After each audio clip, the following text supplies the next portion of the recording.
লোকের নাম বাদ গেছে, তার জন্য হয়তো হতে পারে প্রিকশন হিসাবে নিতে পারে, কারণ মানুষ তো ক্ষুব্ধ হবেই। আজকে যে পশ্চিমবঙ্গে এসআইআর, বাংলার মুখ্যমন্ত্রী চিৎকার করছেন, এই এসআইআর এর এই অবস্থার জন্য বাংলার মুখ্যমন্ত্রী আপনি নিজে দায়ী।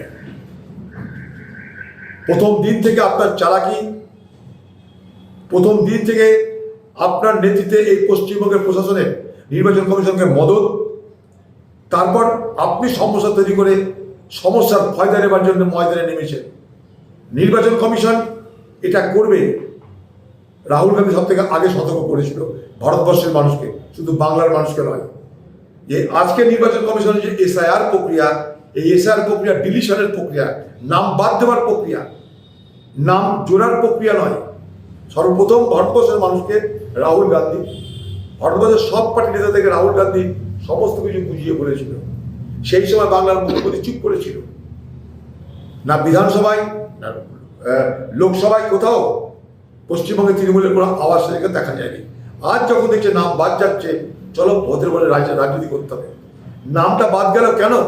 যদি বিডিও, এসডিও, এআরও, এইআরও, ডিইও সব সরকারি, আজকে সরকারের যারা কর্মচারী, তারা কেন মদত করলো না ঠিক মতন? কেন সংখ্যালঘু এলাকায় বিশেষ করে নজর দিল না রাজ্য? আজকে আপনি বলছেন সংখ্যালঘুদের নাম বাদ যাচ্ছে। সেদিন তো আপনার বোঝা উচিত ছিল যে সংখ্যালঘুদের নাম বাদ দেওয়ার জন্যই এসআইআর। তা যদি হতো তাহলে সেই সংখ্যালঘু এলাকায় যাতে মানুষ বিপদে না পড়ে, কাগজপত্র সব কিছু আপনি ব্যবস্থা করতেন। আপনাকে আমি দাবি করেছিলাম এসআইআর যখন চলছে, যে একদিকে এসআইআর আপনি চালু করুন বাংলার দুয়ারে সরকার, যাতে মানুষের কাগজপত্র কোনো অসুবিধা না হয়। করেছিলেন না? যখন এসআইআর করতে তখন আমি দাবি করেছিলাম দুয়ারে এসআইআর হোক। আপনি পারতেন 90,000 সরকারি কর্মচারীকে আপনি দিয়েছেন এসআইআর করার জন্য, তারা দরজা দরজা যেতে পারতো না, তাহলে এই ঝামেলা থাকতো না। নামের বানান ভুলে সমস্যা, তারিখ ভুলে সমস্যা, ওই এর সমস্যা, এই সমস্যা আপনি তৈরি করেছেন। তারপরে সুপ্রিম কোর্টে গিয়ে নকরা করছেন, ভোটের আগে রাজনীতি করার জন্য হাতিয়ার পেয়ে গেছেন আপনি।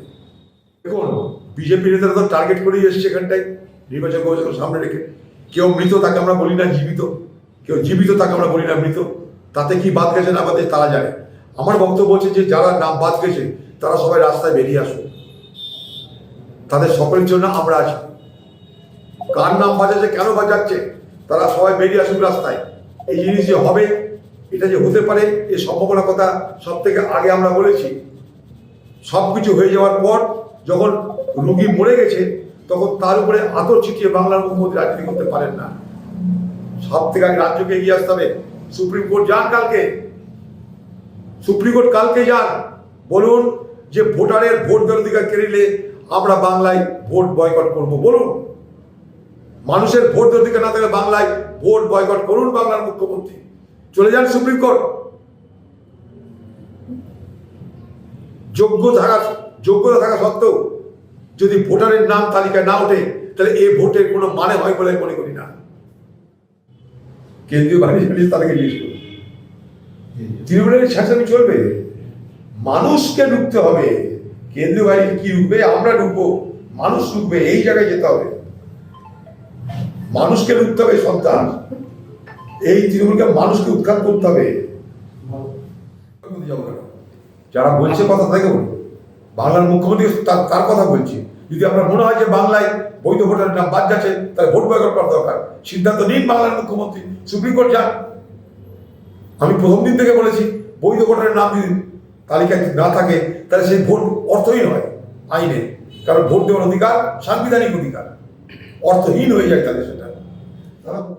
তৃণমূলের তো চুরি বাটপেটের নিচের তলায়। আপনার পাড়াতে যদি জানে যে এই লোকটা তৃণমূলকে ভোট দেবে না, তার উপর এখন থেকে হামলা হচ্ছে, এখন থেকে তাকে থ্রেট চলছে। এখন থেকে বলে দেওয়া হচ্ছে যে ভোটের দিন আপনি বেরোবেন না, এখন থেকে বলে দেওয়া হচ্ছে ভোটের দিন আপনি বাইরে চলে যান। তো সেটাকে ঠেকাবে তৃণমূলের সেই নিচের তলায়, বুথ লেভেলের তৃণমূলের যে গুন্ডা, বুথ লেভেলের তৃণমূলের যে হারমান বাহিনী, তাদেরকে ঠেকাবে কে? তার জন্য সব থেকে আগে তৃণমূলের হারমান বাহিনীকে ধরে জেলে করে দাও, তারপরে ভোট। উপর দিয়ে কি কিছু হবে না।